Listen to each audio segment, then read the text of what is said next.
Maria Belén Byrne was born on March 14, 1988 in Quito, the capital of the Republic of Ecuador. She had a young son, Isaac. To bring up the child, she was helped by her mother Elizabeth. Maria from a young age was fond of lawyering and always strived to fight for justice.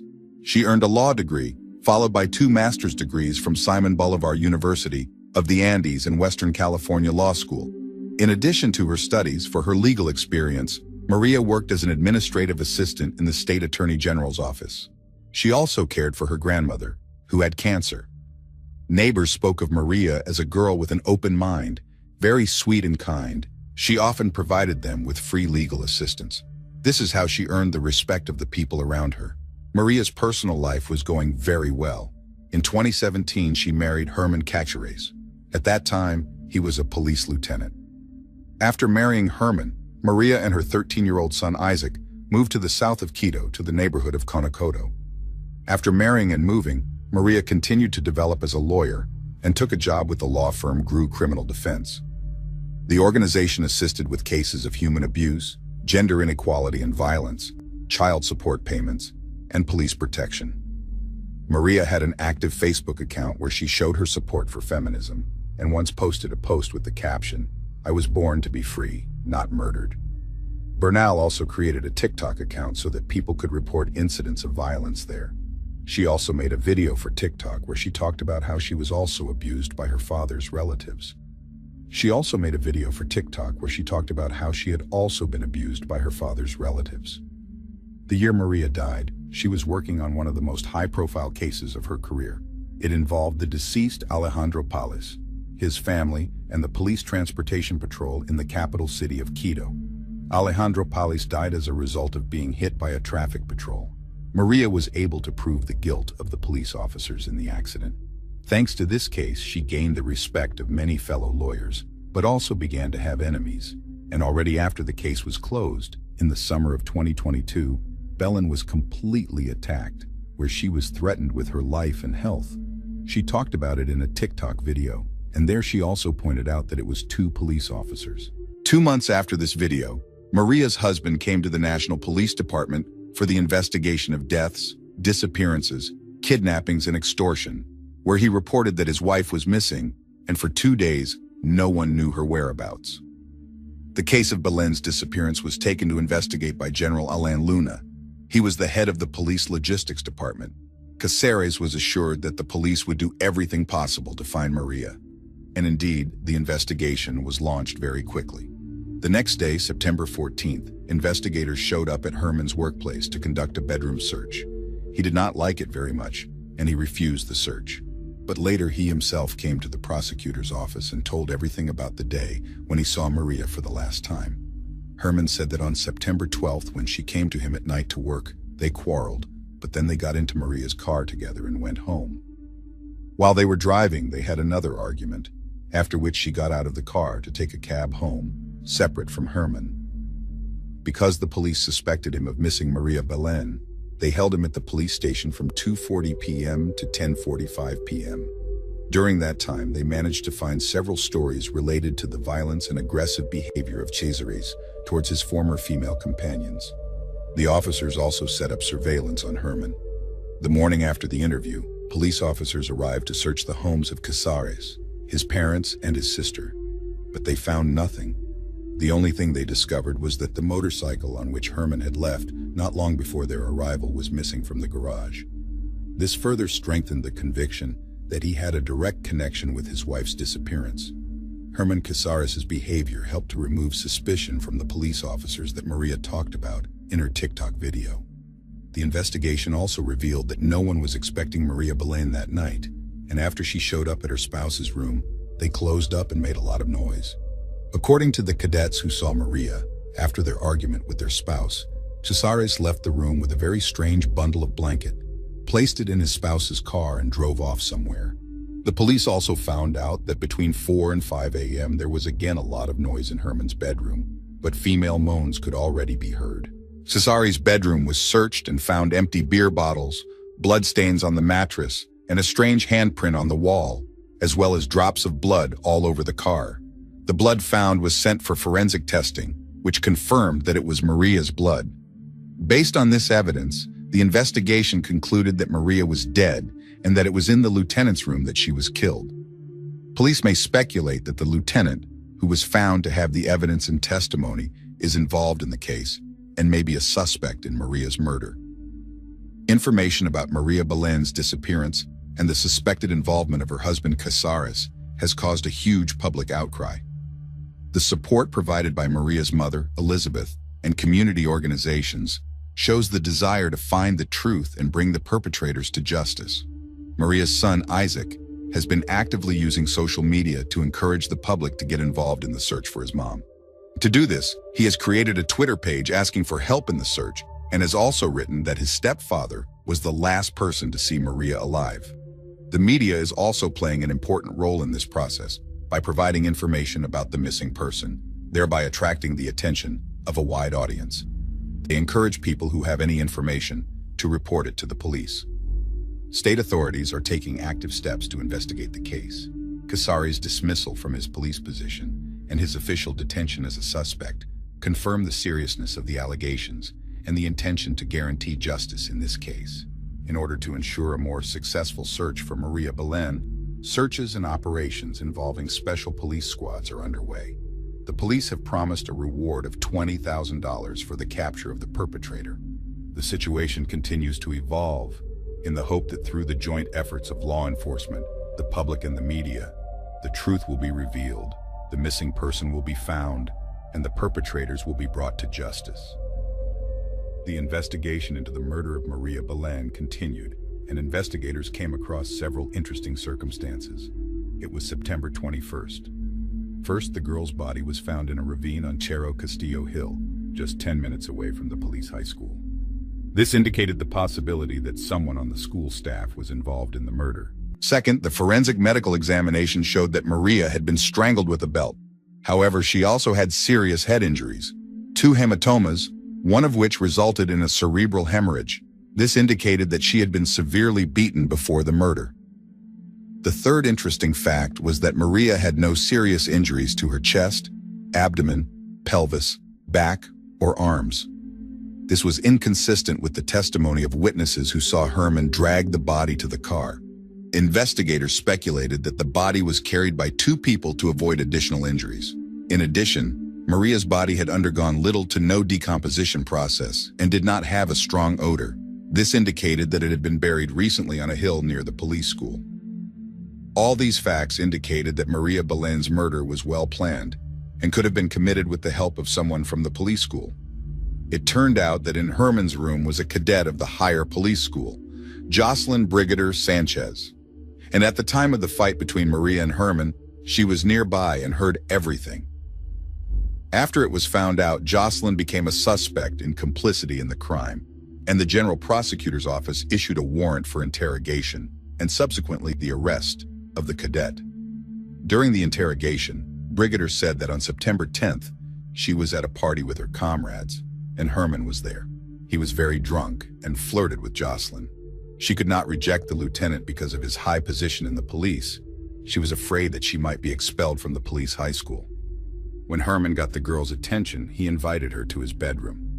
But he received a phone call and reported that his wife Maria came to him. He was also told that she was very angry. The young cadet stated during questioning that she had not seen Herman's wife because at the moment when she came to his room, Jocelyn was already deeply asleep. She did not hear or see anything. She assured the police that if she had heard Maria asking for help, she would have helped her immediately.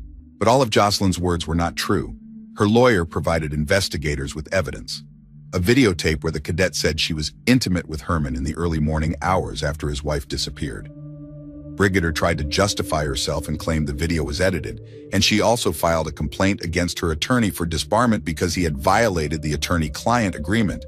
But that turned out not to be the only evidence. Jocelyn had a friend with whom they were texting on WhatsApp that night, where Jocelyn narrated a fight between the couple. But as police found Maria's body, the partner in crime asked her friend to delete the correspondence. In addition to this striking evidence, prosecutors found about 35 other clues that proved Jocelyn's involvement in Maria Belén's disappearance. The next actions included further investigation and the arrest of the cadet, who was apprehended as a suspect in Maria's murder. Charges were filed against her for the crime committed using official police status. Maria's murder became the focus of public attention and sparked a serious debate about police corruption and human rights violations in Ecuador. Many critics have argued that the police need to be reformed and more control over their activities. Elizabeth, Maria's mother, reached out to the country's president, Guillermo Lasso, on Twitter, and he responded to her, expressing his condolences and promising an independent investigation. He also supported challenges to accountability for crimes committed by police officers and called for strict measures against those responsible. In light of the incident, human rights organizations, feminist groups, and advocates for changes in law enforcement continued to demand police reforms to avoid the recurrence of such crimes in the future. On September 22nd, Maria Belén was buried on the Olive Mountain of Camposanto.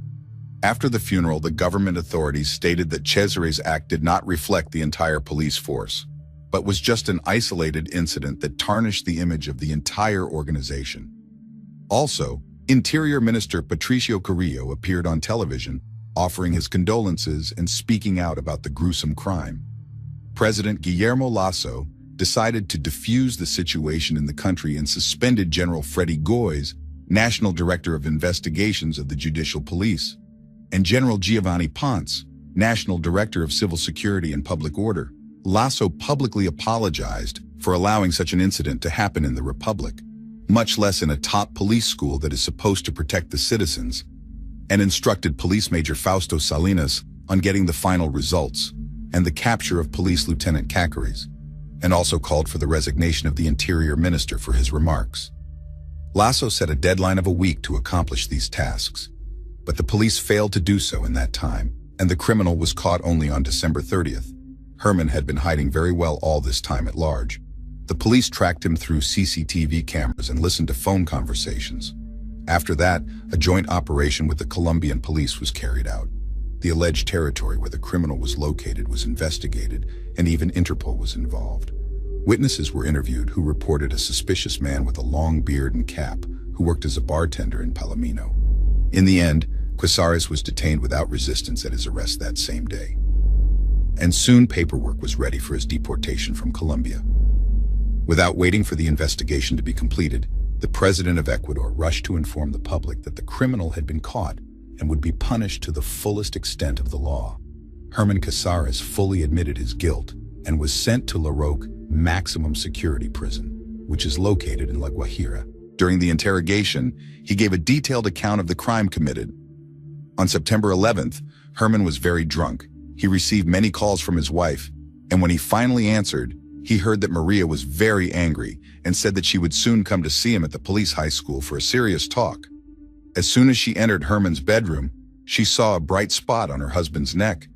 Maria immediately asked about the fidelity of her husband, and he did not deny anything, and even boasted that he has been cheating on her for 5 years. And now, between the spouses, there was a scandal, which turned into an unequal fight. Herman began to brutally beat Maria. She called for help, but everything was in vain. The perpetrator applied judo techniques to his victim and began to strangle her. All this happened around 1 a.m.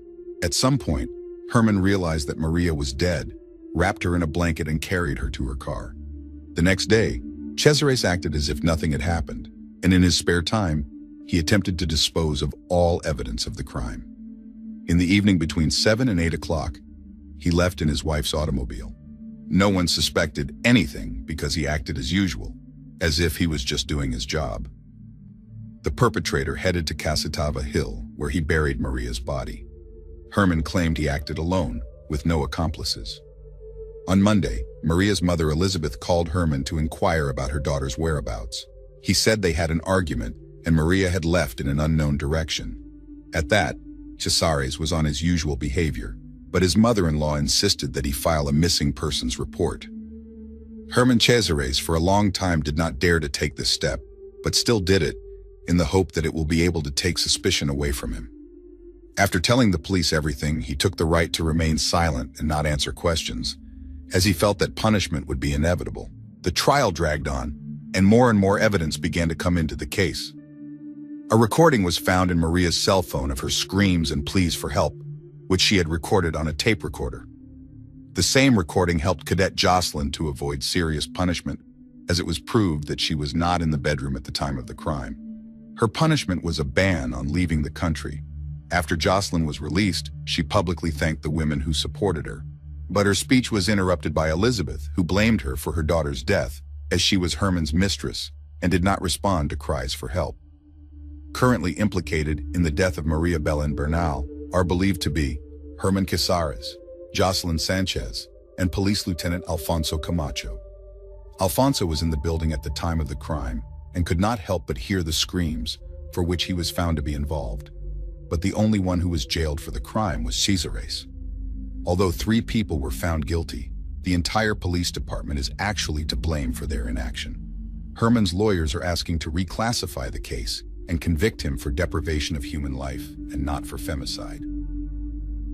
On January 15th, the prosecutor's investigation was completed, after which the prosecutor's office is expected to request a new date for a preparatory hearing for the others involved in the crime.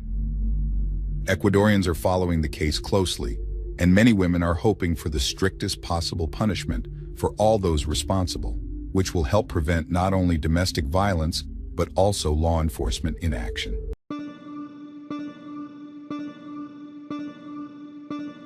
In an interview, Hernando Sayago said, "There was nothing I could do. It was very painful to watch my sister asking for help and to realize that there was nothing I could do and nothing I could do to help in any way." The young man gave this interview after his sister was assaulted by her partner and the father of her child.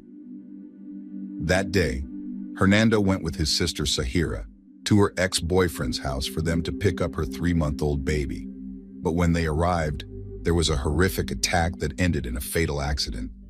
Ceres is a city in Argentina with a population of about 25,000, located in the northwest of the province of Santa Fe in the central region of the country.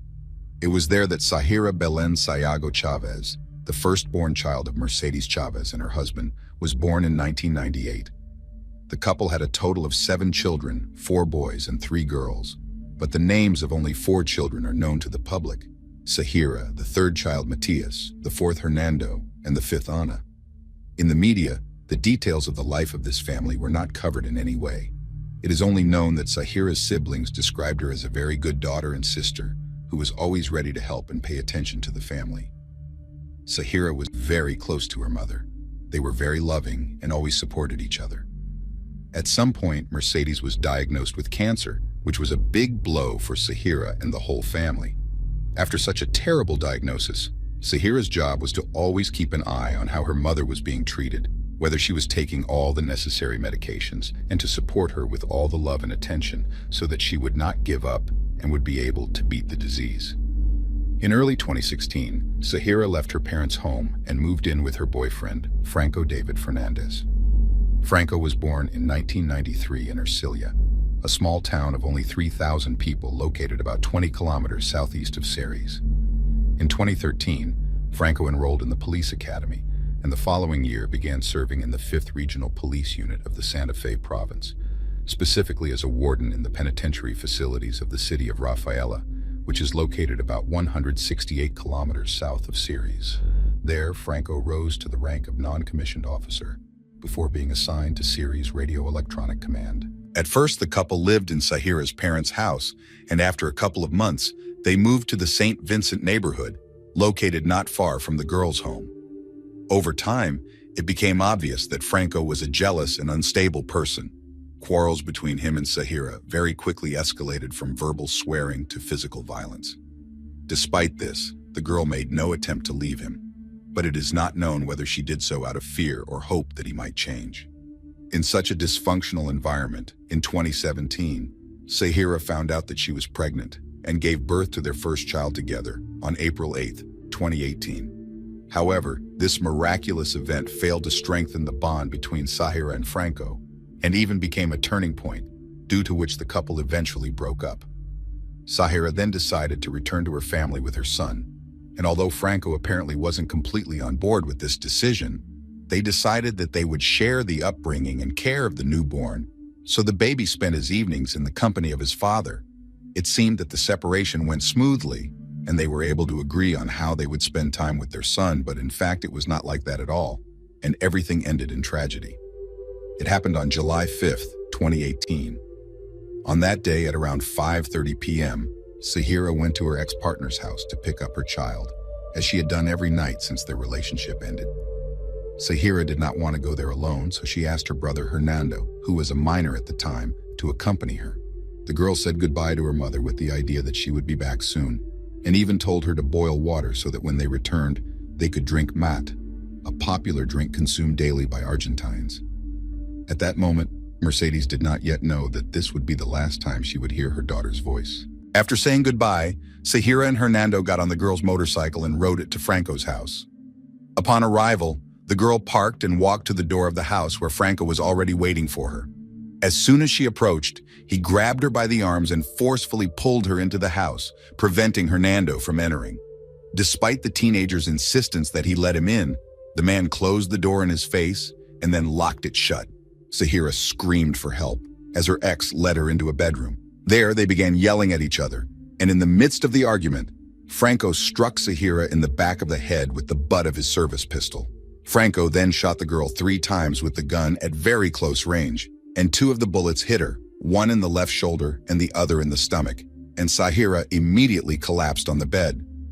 This was the first version of the event. Some sources say that Franco fired the shots first, and only then hit her on the head, but everyone agrees that the girl died on the spot. Upon hearing the gunshots, neighbors immediately called 911 for emergency services.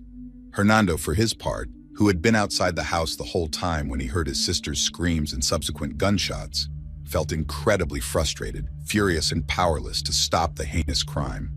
Franco, on the other hand, after realizing his ex-girlfriend was dead, grabbed their 3-month-old son and ran out of the house. An hour later, he was apprehended and taken to the Ceres police station. At that point, his hands and clothes were still stained with blood. There, 25-year-old Franco gave his statement, after which his weapon was seized, his license plate number was obtained, and he was placed under arrest at the same station. Around the same time, Mercedes was informed of the death of her oldest daughter, who had been her breadwinner and confidant. This news so shocked her that she fell to her knees in grief upon learning of the death of her firstborn. This crime shocked and devastated not only Sahira's family, but also all the people of Ceres, a small town that didn't even have its own forensic experts. The fact that there were no relevant specialists there meant that the crime scene was not examined until 6 hours later, when the prosecutor and forensic experts from neighboring towns arrived in Ceres. All this time, the crime scene was guarded by officers from the local police station, who arrived immediately upon a call from neighbors. The crime scene itself was examined by investigative police officers from the cities of Rafaela and San Cristobal. There, in the bedroom on the bed, they found the body of the murdered girl with 2 gunshot wounds and 3 shell casings in different corners of the room. After the position of the body was examined and all possible evidence was recorded, the body was sent to the San Cristobal Forensic Morgue. The coroner in charge of conducting the autopsy soon determined that the 20-year-old had lost a lot of blood due to the gunshots she had received, resulting in hypovolemic shock. The hypovolemic shock, along with a blow to the head that struck the parietal area, took the girl's life instantly. On a temporary basis, Sonia Bustos, a prosecutor from the neighboring city of Tostado, led the investigation in the first phase because it occurred during the 2-week recess that the entire Argentine judicial system takes at this time of year.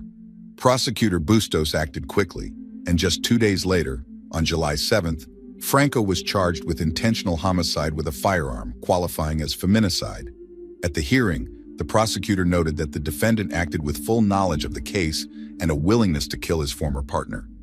The next day, Franco appeared before the preliminary criminal investigation judge, Cristina Fortunato, at the San Cristobal court, where she was to impose a precautionary measure. During the hearing, the judge decided to place Franco in indefinite pretrial detention, indicating that he would have 90 days to review the decision, and recommended that the crime be investigated as violence against a woman. In Argentina, the murder of women is under a different article and carries harsher penalties. Following Sahira's arrest and Franco's arrest, the couple's young son was placed in the custody of his maternal grandparents. Following this, on July 12, 2018, the Santa Fe Chamber of Deputies asked the Ministry of Justice to urgently appoint a prosecutor and a medical examiner to take over the case on a permanent basis, due to the delay in the investigation caused by the lack of such personnel in Ceres. Meanwhile, when the judiciary resumed operations after a 2-week hiatus, the investigation fell into the hands of prosecutor Fabia Burella of the Domestic and Sexual Violence Unit in San Cristobal.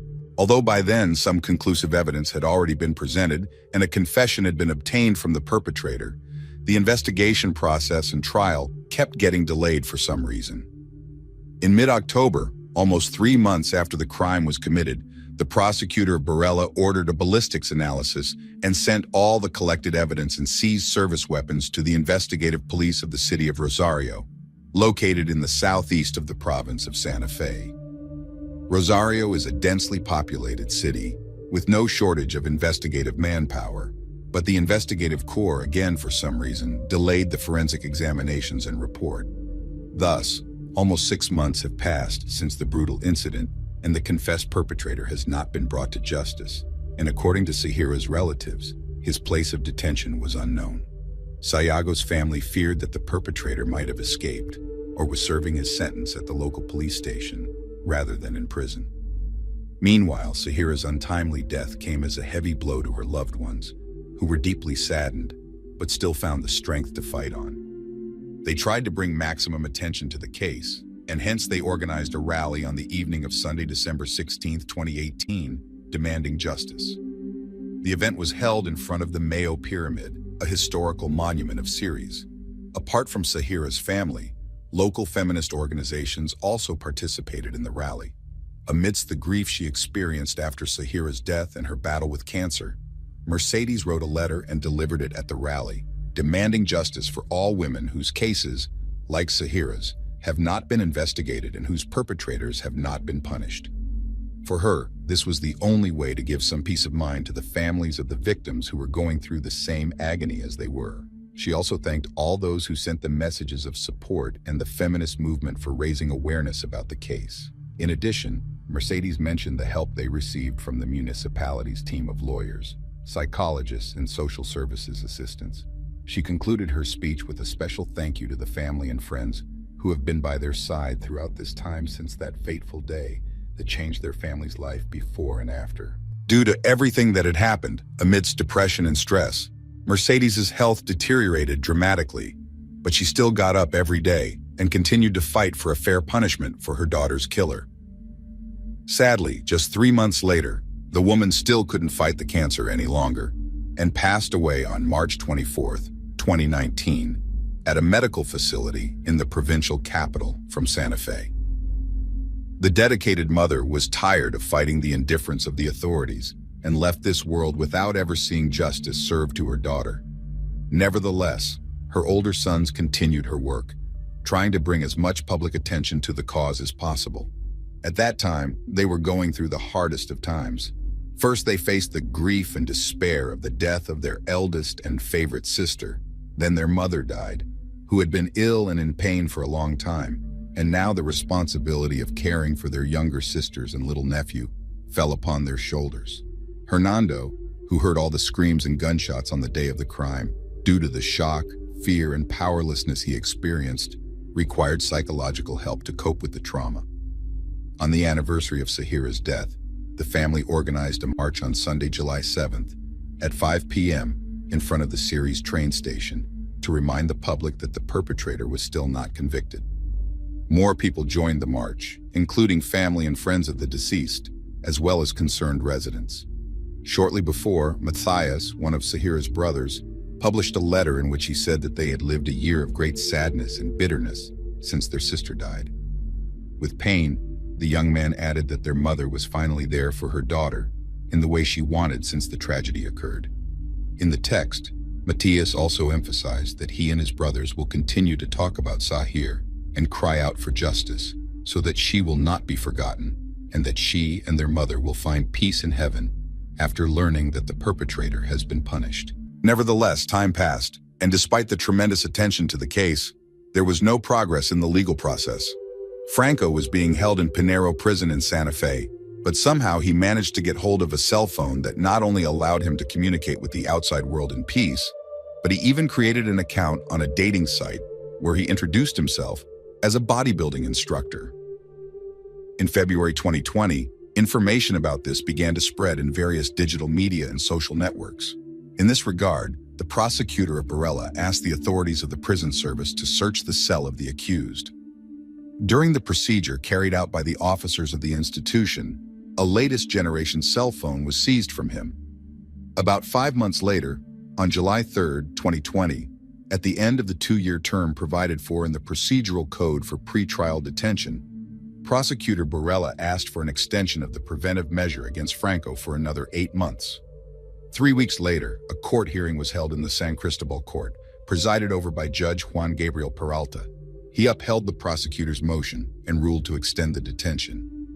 The judge also indicated that within that time frame, the investigation must be completed either with a formal indictment to bring the case to trial or through an expedited procedure.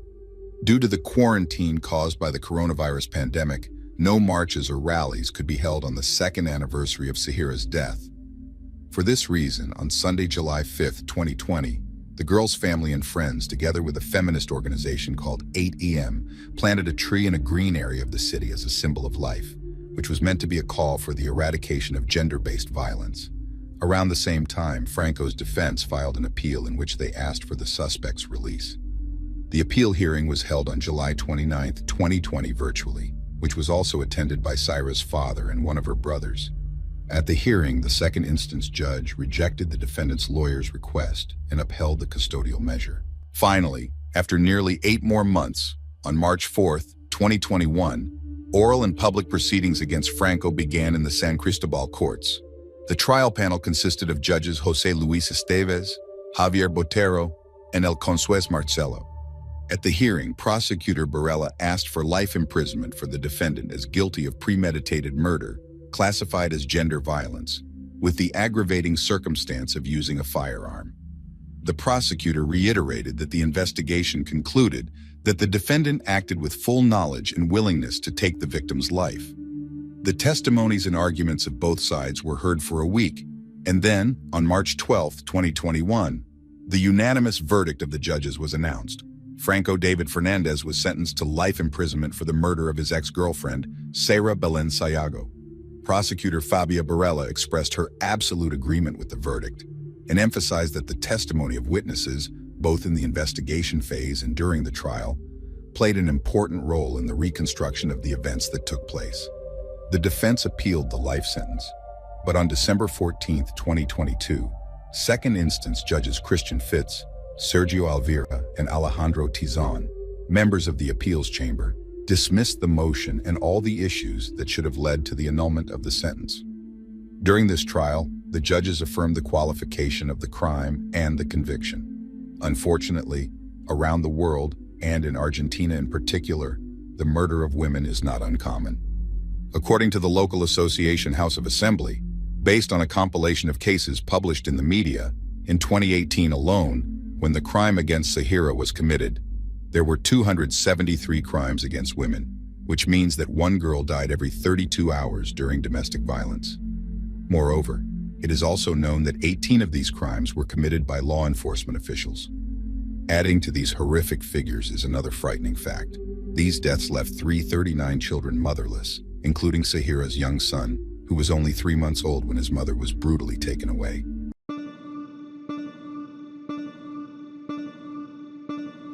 Mexico, one of the small towns, October 6, 1970. In a family of simple workers, Garcia, a daughter was born and named Graciela. Parents were not rich but had certain savings, allowing to realize plans to move to the United States. Such a change was due to the lack of decent educational institutions in their locality and region. In America, the Garcia family settled in the state of Oregon in the town of Hermiston. There, the girl grew up and graduated from Umatilla High School and later from Blue Mountain College. Since childhood, Graciela was interested in the beauty industry, studied various types of cosmetics and body care products. As a teenager, she had a passion for creating unusual hairstyles and dreamed of someday opening her own beauty salon with an emphasis on hairdressing services. This was the motivation for her to enroll in college to study commerce and business. One day a girl met her one and only, as she thought, and fell head over heels in love with him. Dating quickly followed, one after another, and then marriage. Children appeared, 2 daughters, Annabelle, the firstborn, and Gabby, shortened from Gabriella. Even had to abandon their studies. However, the union did not last long in rainbow colors. And when the second daughter was not yet 3 years old, their father ran away. His fate is unknown. Such an event did not kill Graciela. She waited until the daughters grew up a little and recovered in college and completed a degree in cosmetology. After the divorce, the girl focused on her studies and professional future, but fate sent her a second chance. A new lover, also a native of Mexico. Their landmark meeting took place in Hermiston. The man took care of his beloved's daughters as if they were his own, and they called him Daddy. The couple married, and later they had 2 boys, Arthur and Jacob, so the family became 4 children. In February 2006, Graciela fulfilled a cherished dream. She opened her own beauty salon. The business was a success, and she was well-liked in the society. In addition, she always looked elegant and well-groomed. She managed to form an impressive client base and retain it. Her success was due to her love for her work and her excellent knowledge of the business. Friendships were also formed with some of the visitors.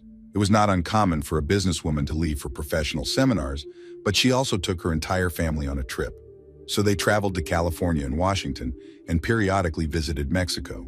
Time passed. The success in business never waned, but the fire in the marriage union went out.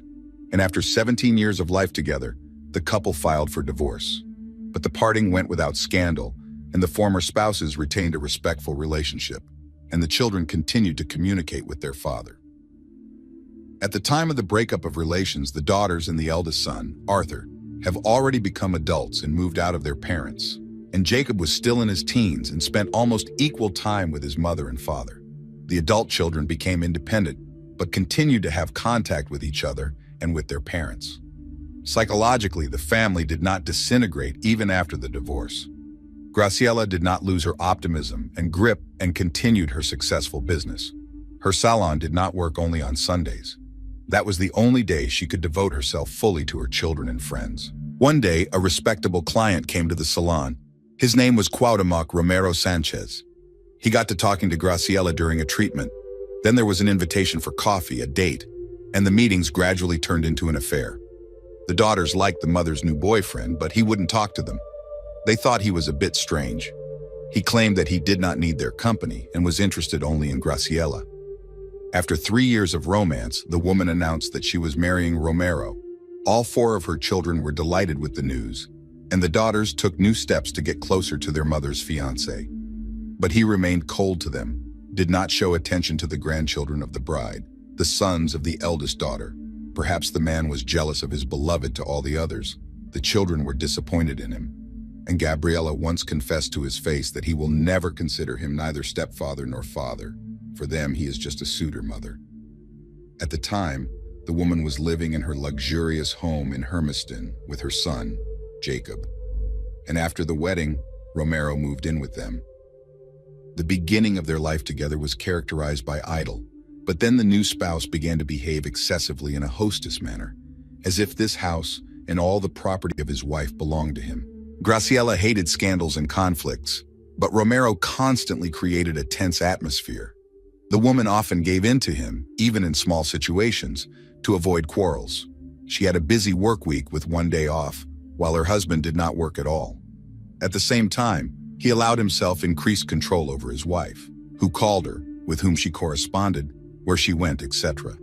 She could not go anywhere alone. Immediately, a scandal. Soon such relations she was fed up. The boiling point was his regular surveillance of his wife.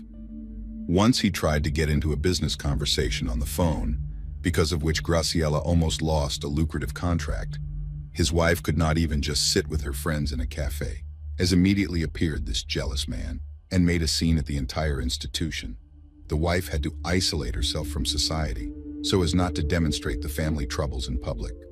Only her children supported her in this situation. One day, Graciela texted her daughter, Gabi, asking her to pick her up urgently. The daughter said that she would be able to come only in 2-3 hours, as she was quite far from her mother's house. Just then, a second text came in saying it was an emergency pickup. This made Gabi tense, and her mother admitted that she had just had a terrible fight with Romero. and she needed to go somewhere. And to go somewhere alone, the woman did not dare because of her husband's inadequate jealousy. This time, it was all right. But gradually, the strength and optimism left Graciela, and the fear of Romero's antics grew. Her children increasingly hated such a stepfather. Other relatives felt similar emotions. Everyone agreed that the man was a rather dark and strange type. And at work, Graciela stopped smiling. And often her husband came to the salon and watched her work the whole shift. This made not only her uncomfortable, but also her clients. In 2018, the owner of the salon announced that she was moving it to her home, and the current premises, where work had been going on since 2006, was closing. This measure allowed the woman to work without leaving her home. Many were convinced that such a drastic measure was due to her husband's unhealthy control. But Graciela did not agree with such opinions, and assured that she was very happy to be close to her youngest son and dogs all the time. The largest room on the first floor was chosen for the salon. Its arrangement began, and the work was completed in May 2019. The client base was formed by old visitors and a few new ones. The woman managed to maintain a high reputation, and the business once again brought serious income. Profits were coming in, but family life was crumbling by the day. One day, Gabriela, now 25 years old, visited her mother. At first she smiled, pretended happiness, but soon became very serious, even frightened, and took her daughter into the study. There she showed the safe with valuable papers, money, and documents on the house. All this was listed in the inheritance and was intended for the children, if something happened to the woman. Gabby was shocked by such confessions because the mother was only 49 years old and there were no health problems. Her daughter tried to find out details about the situation in the family, but Graciela said that everything was as usual, but an extra safety net would not hurt. But it became clear that the woman did not want Romero to receive any dividends from her, much less real estate. It was November 2019. On the 8th, Graciela was scheduled to have dinner together with her 14-year-old son, Jacob, at his father's house. The teenager was expecting his mother, but instead Romero arrived at about 7 p.m. The boy was surprised since he and his stepfather were so unfriendly. The unexpected guest reported the reason for his appearance. To inform that Graciela did not feel well, went to bed in general, dinner was canceled. Romero left immediately afterward. Jacob went back to his room and looked at his phone. It showed received texts and a few missed calls from his mother. He called back, but it went to voicemail.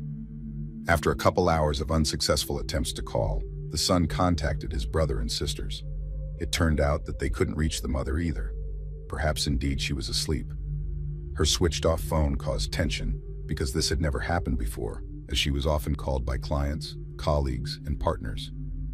On the morning of the 9th, Romero went to see Annabelle, his wife's eldest daughter, and wiping away tears, reported his wife missing. She had disappeared the previous evening. It was useless to call her. Silence. The situation is strange. Perhaps the daughter knows something about her mother's whereabouts. The man exclaimed that in recent days, the behavior of the wife raised many questions. She behaved very quietly. Probably she had gone to a lover or simply hid from everyone. Annabelle listened attentively, but did not believe the sudden guest and his exclamations. After all, earlier he had ignored communication with Graciela's children in every possible way. She answered him that she would take care of it, and he left. The girl immediately gathered her brothers and sister, and all together went to her mother's house to find out the reason for the strange silence from her. Graciela's car was parked outside the house, and if the woman escaped, she would certainly use it. The interior looked too perfect, everywhere tidy and clean. But the children knew that their mother could not keep perfect order and tried on many dresses and outfits and accessories before leaving. And usually things were scattered on the bed. But today, the bedroom was in a marvelous state of disarray. The presence of all the jewelry in the jewelry box was also puzzling. As a rule, her mother never left without rings, bracelets, and chains. All the handbags were also in the locker. It was highly suspicious that the woman had fled the house without dressing and without taking her belongings, accessories, or car. Two possibilities emerged. Something had happened that caused Graciela to run away almost barefoot and naked. She's still in the house. The children's excitement was growing by the minute. They continued their search. In the bathroom, in the washing machine, Gabby found a blanket that was too massive. Its mother would never have stuffed it in the machine to prevent overloading. Most likely, Romero had put the blanket in the wash. But why? Was he probably hiding something? The only things missing were Graciella's passport and driver's license, which also seemed very strange. A couple of days later, Annabelle filed a police report about her mother's disappearance. It was puzzling why Romero did not do the same, since he said that Graciela had been missing since the 8th. The Hermiston police received the report and began a prompt investigation. At the same time, the relatives of the missing woman organized their own interrogation of Romero. Let him explain why he had not contacted the police in 3 days. In response, he only lamented that most likely his wife had run away to a lover or lurked somewhere from the world. The stepfather then yelled at Annabelle for visiting the police unannounced. At this point, the whole family held their breath and looked at him as a potential villain. The next day, Captain Jason Edmiston reported that his charges were working up a theory about the brutal massacre of Graciela. Investigators tried to calculate the whereabouts of the woman, studied records of her phone dialogues in order to find the last contact. Specialists determined that the last activation of the phone occurred exactly on November 9th at 12:30 p.m., but far from home in Washington. The device was then disconnected. The investigation also affected Graciela's bank balances and her social media accounts. But these measures did nothing. The missing woman was not in touch, her bank cards were nowhere to be found, and the leads melted away one by one. The places where Graciela was most likely to be were examined several times, but even there was no sign of her. It was as if she had simply disappeared. The police clung to any chance of finding her and initially launched an intensive investigation. They studied social media. They canvassed Graciela's favorite places, interviewed family, co-workers, and friends. They updated the family weekly on the progress of the investigation. But the case reached a dead end. Communication with the police was reduced to a minimum, then stopped altogether. The relatives themselves called the station to find out about the progress of the investigation. But they were often answered with superficial phrases or ignored. It was March of 2020. The pandemic of COVID-19 was in full swing. The children and other relatives were extremely dissatisfied with the work of the police and turned to the press and television. It was necessary to inform the public about the disappearance of Graciela. Perhaps someone has current and valid information about her whereabouts. Reporters interviewed her children, who said that their mother disappeared in November 2019, and the police are not doing a damn thing to find her. Gabriella became a kind of family press attaché and told reporters different stories related to her mother, travels, letters, and promises. Once the girl vowed to always take care of her mom, and today she is obliged to keep her word, only need a successful completion of the investigation. The girl asked live on air, asking viewers to share any useful information with her family or Hermiston police. Photos of the missing woman have been published in newspapers and shown on television numerous times. Social media descriptions of her have also been reported.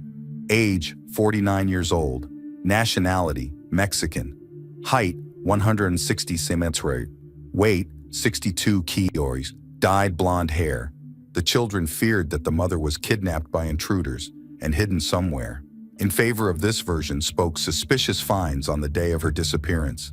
The police took all these facts into account, plus Graciela's lack of enemies, and the kidnapping option seemed weak to the investigators. But it was clear that she had definitely not left the house on her own. The public and the media put pressure on the investigators, and they stated that they were actively working on the case and studying all the evidence available to them. The situation was complicated by the lack of reliable information about when and where Graciela was last seen. The investigation was ineffective. Months passed. The children even sent an online petition to the prosecutor's office demanding a change in the investigators handling the case for the following reasons. Officers Victor Gutierrez and Randy Stud Baker were on friendly terms with the prime suspect, Romero. The stepfather is the last person who saw Graciela but did not report her disappearance. The authorities ignored that fact. On the day of the missing spouse, Romero's phone was turned off for a whole day. The man's behavior itself is strange. He was not concerned about the disappearance, did not file a report or inquire about the case. Surprisingly, he easily passed 2 polygraph tests. Perhaps the technique was faulty. Since the investigation began, Romero has not been given a recognizance. He hasn't even been indirectly charged. The designated officers did not take the suspect into custody because, according to them, he was complying with all the norms and, allegedly, systematically inquired whether there was any progress in the investigation. In July 2020, Captain Jason posted new information on social media about the case under investigation. He also responded to an earlier petition. Police work should be transparent, but some aspects are not disclosed in order to hold the integrity of the investigation. The officers have a lot of work to do and are giving the case the utmost possible attention as it is. All work eliminates the loss of evidence and utilizes effective techniques. The captain admitted that because of good intentions, often people spread rumors about the case, which only creates confusion, and the police have to ignore a lot of speculation. However, the work of investigators did not turn out to be so impersonal. The Oregon State Police and FBI representatives got involved. So in the house of Graciela and her favorite places were scrupulous searches. At the same time, Romero did not obstruct the procedures, gave the necessary testimony, and repeatedly submitted to tests and DNA materials. All the investigators working on the case are in no way, neither friendly nor socially, related to the defendants. The main criterion for arrest is to establish the motives of the crime. They were not found, and therefore, Romero is free. During the same period, Gabriela opened an online store, which she announced on her Facebook page. Its purpose is to raise funds to hire a private investigator and to cover potential legal fees. The main assortment consisted of t-shirts, stickers, bracelets, and other accessories. Gabby was full of hope that her initiative would keep the public interested in the case of her mom's disappearance. The chief of the police department responded swiftly to the campaign. The family has the right to hire private detectives and raise money for it in this way. Only such measures have a negative impact on the reputation of his department and partner organizations that have the necessary resources to carry out the investigation. He understands the family's desire to get answers and find Graciela as quickly as possible, but the investigation is not closed and will continue until the woman is found dead or alive. At that point, any leads can be made regarding the suspects. Jason held a press conference, broadcast live. He reflected on the points made and also asked the public to provide officers with really useful information about the whereabouts of the missing woman. It was November 8, 2020, the anniversary of that mysterious disappearance. Graciela's family and friends and co-workers gathered at a local park, Mackenzie Park. Reporters and all people who cared were invited there as well. The family spoke about the woman's life and personality and noted her ability to overcome challenges and keep and maintain a positive attitude. After the speech, a public prayer was offered for the successful completion of the search, and several dozen candles were lit in her memory. From the park, the family drove to the city police headquarters. Near the building, they laid several signs with the same plea. Find Graciela Garcia already. The next place visited was the missing person's home. Around it and in the adjoining garden, the children laid red roses. These were the flowers their mother adored. On that day and several subsequent numbers, relatives of Graciela stood along Highway 395 for 2-3 hours, holding banners with information about her. In their opinion, this may have helped bring much more attention to the confusing case. The Hermiston police did a tremendous amount of work, according to her statement, working every possible lead and thread, but all to no avail. She had to ask the FBI to look into the case anew. Perhaps experts from a higher structure can draw their lines in the investigation. Jason Edmonston recognized this appeal as a logical measure because the considerable work of investigators was realized in several states and nowhere to find key leads. On the other hand, the request to the FBI indicated the complete capitulation of Hermiston police officials, although they still continue to actively search. And the FBI took the case files for review and began their investigation, but did not even notify about possible dates of the results.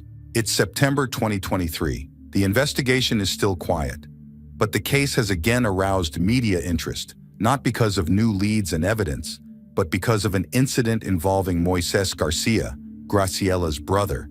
He allegedly shot Romero 4 times, believing him to be responsible for his sister's disappearance.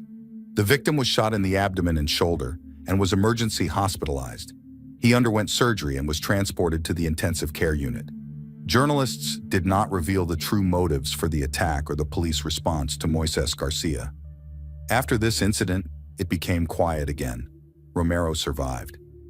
And in January 2024, Hermiston investigators, already riddled with media and public criticism, publicly stated, "What all the outraged smart people fail to realize is that detectives do not have the evidence necessary to arrest anyone in this case, and they should shut up and not stop the police from doing their job."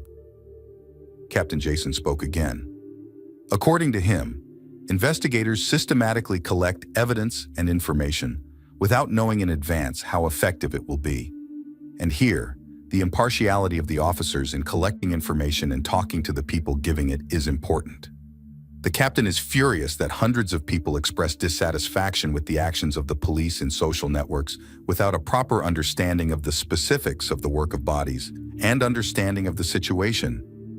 Such critics do not understand what problems there are in the investigation process. As of today, the case of missing Graciela Garcia is still ongoing.